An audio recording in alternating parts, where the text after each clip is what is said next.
Et salut tout le monde, c'est Neo77Tester pour aujourd'hui un unboxing de plusieurs colis. Voilà, donc c'est une commande que j'ai passée sur le site de LDLC pour monter un PC, donc un PC à 500 euros. Donc dans ce PC-là, alors ce PC-là il n'est pas pour moi, c'est pour un client, mais bon, je voulais quand même en faire un unboxing pour vous présenter justement un PC à 500 euros en fait. Alors il faut savoir une chose, c'est que dans ce PC à 500 euros, il n'y aura pas l'écran, il n'y a pas le clavier souris. Et il n'y a pas la, comment dire, la licence pour Windows 10. Donc ce PC à 500 euros ne comprend pas la licence pour Windows 10. Donc il faut encore ajouter une centaine d'euros sur le site de LDLC. 129 il me semble, pour commander donc une licence de Windows 10. Alors pourquoi cette unboxing, enfin ces unboxings, pardon, bah, pour vous montrer un petit peu ce qu'on peut faire avec un PC à 500 euros. Donc c'est quelque chose d'assez homogène que j'ai pris. Alors c'est sûr qu'un PC à 500 euros, ça ne sera pas un PC spécialement pour faire du jeu celui-là, mais il y a de bons composants. Voilà. Donc c'est un client qui voulait changer de PC et puis qui voulait quelque chose de un petit peu plus récent, un petit peu plus rapide. Donc je lui ai proposé des pièces, donc c'est lui qui a payé ces pièces, et donc je vais lui monter tout ça, mais je voulais en faire un petit unboxing pour peut-être donner l'idée à certains d'entre vous si vous vouliez monter un petit PC. Donc je tiens à préciser que ce PC n'est pas fait pour faire du jeu, il y aura une carte graphique, mais ça ne sera pas pour du gros jeu. Voilà, donc on va commencer par le boîtier. Donc le boîtier, j'ai choisi, alors hop, un petit Antec, donc NSK 3100, c'est un boîtier petit, hein, c'est un mini tour en gros, ouais. Voilà, donc dedans on peut mettre du micro, du mini, alors non c'est du micro ATX et du mini ATX. Voilà, donc on ne peut pas mettre des cartes mères, comment dire, standard en format ATX ou EATX. Voilà. Ouais, c'est un joli petit boîtier esthétiquement. Alors j'ai pris celui-là, je vais vous dire franchement pourquoi j'ai pris celui-là. Je ne sais pas si on va pouvoir le voir ici, là, de ce côté. En fait, voilà, parce qu'il y a deux emplacements pour DB 5 pouces 25, enfin 5,25 pouces. Le client voulait un lecteur graveur DVD. Donc voilà, il y a encore des personnes qui ont besoin d'avoir un lecteur ou un graveur de DVD, donc soit pour faire des copies de sauvegarde de photos ou autre, et puis pour lire des DVD avec le PC au cas où, ou installer des jeux en version CD, DVD. Voilà, même si dans l'avenir on a de moins en moins besoin de lecteurs ou de graveurs de CD, DVD ou Blu-ray, il y a encore des gens qui aiment bien avoir leur petit lecteur DVD ou graveur DVD. Voilà. Donc on va déjà unboxer ce colis-là. Alors, il faut savoir une chose, c'est que ces colis ont été récupérés, donc commandés sur le site d'ldlc.com. Je ne suis pas sponsorisé par LDLC, mais bon, c'est un des sites avec lequel j'ai entre guillemets le plus confiance. Et aussi, voilà, c'est comment dire, il y a un magasin LDLC qui est proche de chez moi, donc dans la ville, alors je peux le citer, hein, si ça leur fait de la pub, tant mieux. C'est dans la ville de Bourgoin-Jallieu en Isère, voilà. Donc très sympathique, répondent rapidement aux questions et même au téléphone. Alors il faut savoir que s'ils répondent pas tout de suite, ils vous répondront le coup d'appel, hein, enfin le prochain coup de téléphone d'après. Mais très sympathique au téléphone. Ils ont répondu aux questions que j'avais concernant, alors pas les pièces, mais surtout concernant en fait la livraison, parce que c'est une livraison test entre guillemets aussi, parce que c'est une commande donc qui a été faite, qui a été envoyée dans le magasin de Bourgoin-Jallieu et ensuite donc récupéré. Je voulais tester cette façon de faire pour voir, parce que de plus en plus je fais moins confiance au service de la poste. Souvent mes colis ont été entre guillemets ouverts. Et pour moi ça c'est inadmissible, donc je sais très bien, j'ai des connaissances à la poste qui me disent que les colis des fois tombent de haut, ça peut abîmer un peu les colis, etc., etc. Mais là, c'est quand c'est éventré et quand on remarque dedans qu'il y a des choses qui sont un peu mises en vrac, etc., ou un peu triturées, on se dit quand même que certaines personnes jettent. Voilà. Donc j'accuse personne, c'est juste des supputations. Voilà. Donc on en revient au déballage de la mini tour. On va ouvrir ça. Hop, voilà, petit scotch. Alors le seul truc que je regrette, c'est que peut-être pour la tour, il n'y ait pas eu de carton autour, même si voilà, ça a été récupéré directement en magasin. Mais je suis comment dire, si c'est envoyé par la poste, est-ce qu'ils rajoutent un carton ou est-ce qu'ils y envoient comme ça? J'ai peut-être pas pris le bon ciseau. Allez hop, ça va être fait. De toute façon, En règle générale, les mini-tours sont super bien protégés, le carton est bien épais. Alors, hop, hop là, tac. On l'a mis un peu à l'envers, c'est pas grave, le carton reste au fond. On va mettre ça de côté. Donc on va remettre ça droit. Hop. Voilà. Tac. Donc la vidéo risque de durer un petit peu hein, quand même. Voilà, je tenais à préciser. Voilà. Donc c'est un boîtier sans alim. Hein. Donc il y a sur le site d'LDSC ou ailleurs, hein, voilà. Vous pouvez commander des boîtiers sans alim, ou alors il y a d'autres marques de boîtiers où vous avez des alimentations intégrées, donc plus ou moins bonnes. Voilà, alors après, si c'est vraiment pour pas faire quelque chose de spécifique, si c'est pour de l'accès à Internet, du traitement de texte, etc., vous n'avez pas besoin forcément d'une alimentation platinium. Platinium, ouais, voilà. Donc limite, vous pouvez prendre une tour avec une alimentation déjà intégrée. Bon, là, pour le client, pour plus de sérénité, j'ai préféré lui mettre une alimentation de marque. Voilà. Donc, nous avons les quelques notices qu'on a une garantie de 3 ans. Voilà. Une garantie de 3 ans. On a Product Overview. Voilà, donc l'intérieur de la caisse. Donc, ce que je remarque, j'ai l'impression qu'on a quand même des passes-câbles, ce qui est c'est plutôt pas mal quand même. Le boîtier a l'air intéressant. Hein. Voilà, ça fait un petit moment que je n'ai pas, voilà, avec une petite notice d'explication, vite fait. Ça fait un petit moment que je n'avais pas refait de PC. Et beaucoup de clients me demandent des fois comment dirais-je, des PC portables. Donc on va faire le tour du propriétaire. Donc il faut savoir une chose, c'est que c'est un boîtier qui coûte une soixantaine d'euros, je ne sais plus exactement. Donc il ne faut pas s'attendre à avoir un boîtier en aluminium ou en plexi, etc. Donc là, c'est de l'acier avec du plastique. Voilà. Donc, côté, une petite grosse grille d'aération quand même sur le côté. Derrière, hop, alors, tout en haut, vous ne le voyez pas, mais on a le bloc d'alimentation qui est juste, si vous voyez mes doigts, qui est juste là. Voilà, ici, un petit emplacement pour mettre pour mettre un ventilateur. Il y a déjà un ventilateur, donc je ne sais pas si c'est un 80 ou un 92. Je pense que c'est un 80, ouais, ça a l'air d'être un 80 ou un 92, peu importe. Là, ici, l'emplacement pour la backplate. On a ici les emplacements pour les cartes additionnelles. Voilà, de l'autre côté, on a la plaque noire, et donc devant, alors devant, c'est vrai que vu que j'ai pas encore ma caméra, c'est compliqué, mais bon, on a une jolie face donc en plastique. Là, on voit une petite ici où c'est marqué Antec. J'espère que ça va passer. Voilà, nous avons 2 prises USB 3, une prise jack et une prise micro pour le casque et le micro, le bouton power. Alors par contre, je remarque une chose, pas de bouton reset. Juste en dessous, un emplacement 3 pouces et demi pour alors maintenant les lecteurs de disquettes, c'est c'est un peu obsolète, grandement, hein, voilà. Et juste au-dessus, je vais retourner la caisse, en fait, pour vous la montrer. On a donc les 2 emplacements ici. 2 emplacements 5 pouces 25. Voilà. Je vais essayer de voir si je peux ouvrir la caisse pour vous montrer dedans. Donc, pas de vis à main, hein, des vis standards, là, ici. De ce côté-là, on a des rivets. Donc, impossibilité d'ouvrir la caisse des 2 côtés. Donc, ce qui est un peu embêtant, ça, j'avais pas fait attention. C'est un peu embêtant, pourquoi? Parce que j'aime bien de temps en temps passer mes câbles de l'alimentation derrière, en fait, derrière, pour faire une sorte de câble management propre. Voilà, j'aime bien faire ça propre, qu'il n'y ait pas de câble qui traîne de partout. Donc, surtout que l'alimentation, c'est pas une modulaire, enfin, voilà, c'est pas une modulaire que j'ai pris. Donc, je vais prendre un petit tournevis. Je reviens tout de suite. Ça y est, je suis revenu. Alors, hop, on va essayer de faire ça proprement. De toute façon, après cette vidéo, je vais passer au montage. Donc, dites-moi si par la suite, si jamais un jour vous êtes intéressé par une vidéo de montage.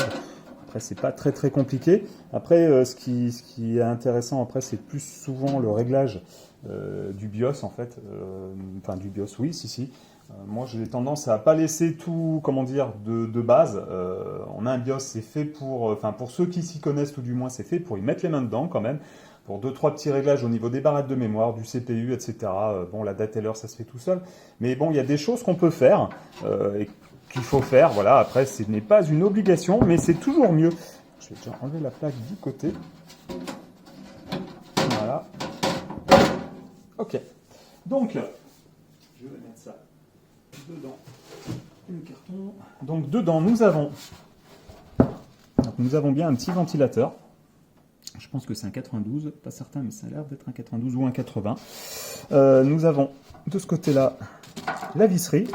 Nous avons des câbles. Donc les câbles pour les prises, comment dire, les prises USB 3 en façade, la prise jack et la prise micro, le bouton power. Donc ça c'est pour brancher sur la carte mère. Voilà, donc là c'est tout, hop, avec un petit peu de hop, hop, hop, hop. Voilà, ça on met de côté. Donc ça pour une prise, enfin pour les deux prises USB 3.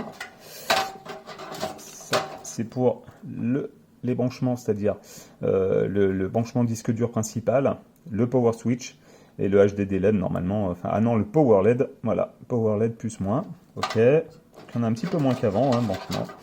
Ça, alors ça c'est pour l'HD audio. Et je crois que, attendez, je crois que j'ai fait le tour. Donc nous avons ici une bonne série de visseries, hein. Donc pour mettre, pour comment vous dire, pour installer donc les petits détrompeurs ici, pour installer la carte mère. Et puis le petit speaker, on voit un petit speaker qui est là, le petit truc noir avec le fil rouge et noir. Donc voilà, plutôt pas mal, c'est assez propre, donc il n'y a pas de, effectivement, il n'y a pas de câble management. Là, pour passer derrière la plaque, ça va être un petit peu la galère. Après, il faut savoir que c'est un boîtier qui coûte entre 50 et 60 euros, si je ne m'abuse. Voilà, donc on va passer à la suite. Je vais poser ça par terre pour éviter de faire de la casse.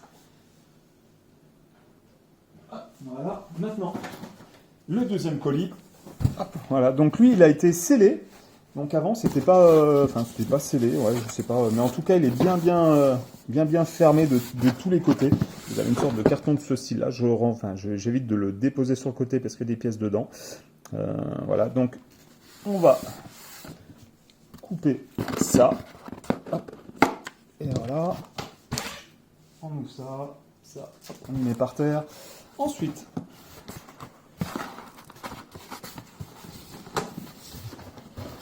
c'est bien collé quand même, hein. Voilà, on va attaquer de ce côté-là.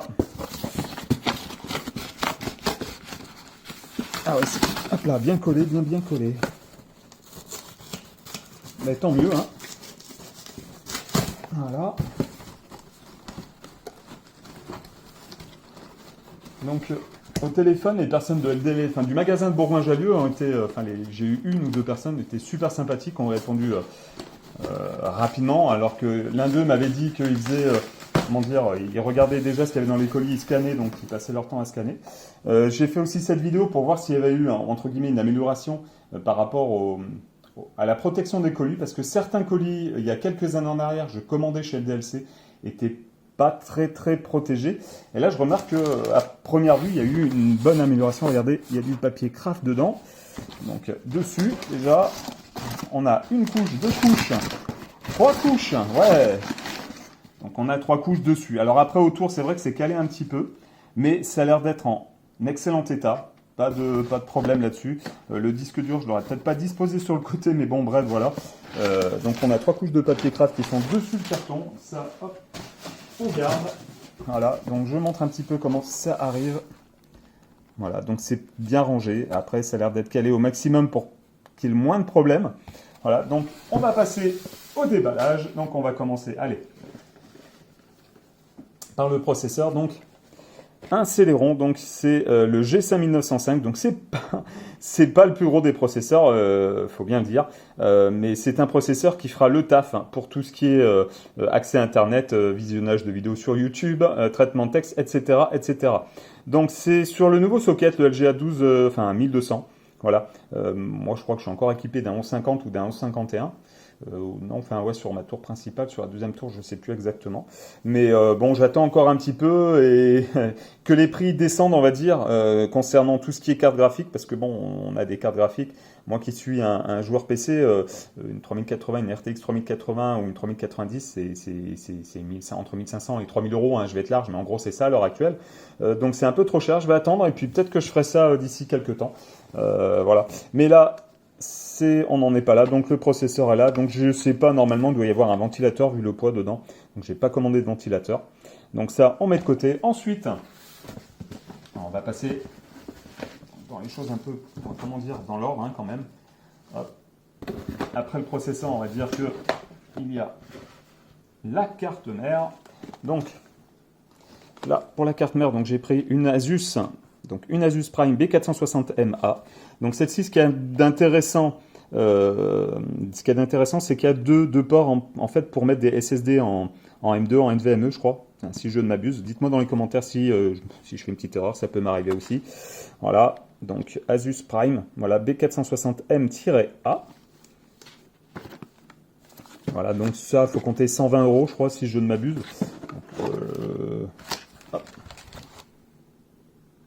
Voilà, plutôt joli quand même, faut quand même le dire. Donc normalement, elle est équipée de tout ce qu'il faut à l'intérieur, enfin je l'espère. Voilà, donc on va mettre ça comme ça. Ensuite, ok, alors on va passer au niveau de l'alimentation. Donc au niveau de l'alimentation, j'ai pris une Corsair 450 watts. Voilà, donc celle-ci, tu as une bonne petite cinquantaine d'euros quand même. Ouais, il me semble, c'est ça. Donc au niveau des branchements, c'est tout noté ici. Voilà, donc une petite alimentation de 450 watts. Donc pour le client, de toute façon, ça lui suffira largement. Ensuite, on va passer donc au SSD. Donc je lui ai pris le Kingston A400, donc en format. Donc, alors dites-moi si je me trompe, mais normalement c'est format NVMe ou M2. Voilà, donc c'est la longueur, je crois que c'est 22,80. Voilà, donc 10 fois plus rapidement. Voilà. Effectivement, pour installer un système d'exploitation, je conseille à tout le monde maintenant de mettre un SSD. Vous pouvez installer un Windows sur un disque dur. Par contre, c'est vrai que effectivement, ça sera un petit peu plus lent que sur un SSD. Donc j'ai pris ce format-là. Voilà, donc j'espère que ça sera bien. Enfin, je pense que ça sera bien. Je mets que des SSD maintenant. Je conseille que des SSD pour mes clients. Il y en a qui acceptent, d'autres qui préfèrent rester sur leur vieux disque dur parce qu'ils n'ont pas l'utilité. Mais voilà, si vous voulez un conseil, installez un SSD et ne mettez que Windows 10, enfin que Windows 10 dessus limite et vos programmes. Voilà. Ensuite,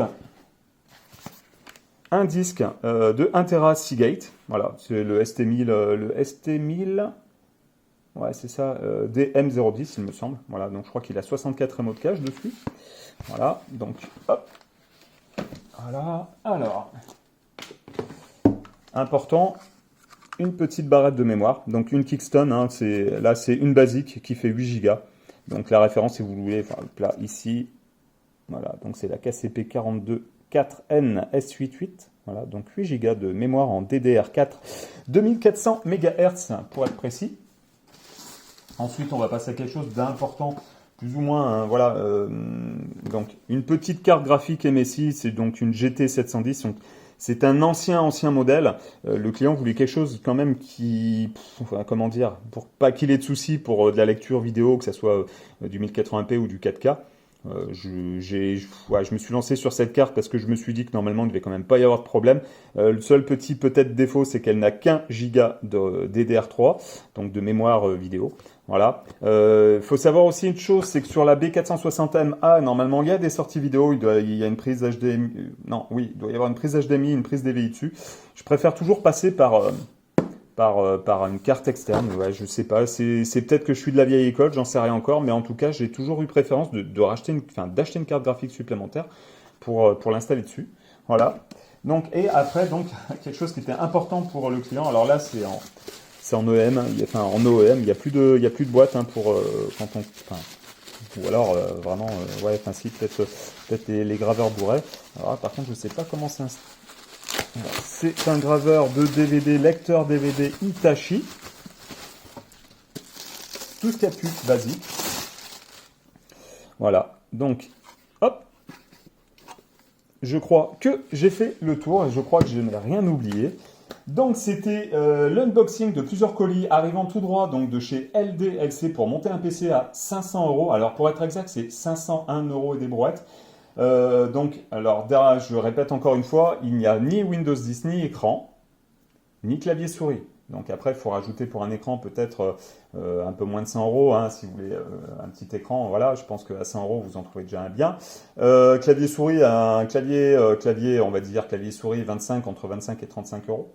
Voilà, et puis la licence de Windows 10, donc si vous la prenez chez le DLC, je crois qu'il y en a pour 129 euros pour une version 129 euros pour une version familiale et 200, plus de 200 euros, je crois, ou 250 euros pour une version professionnelle. Voilà.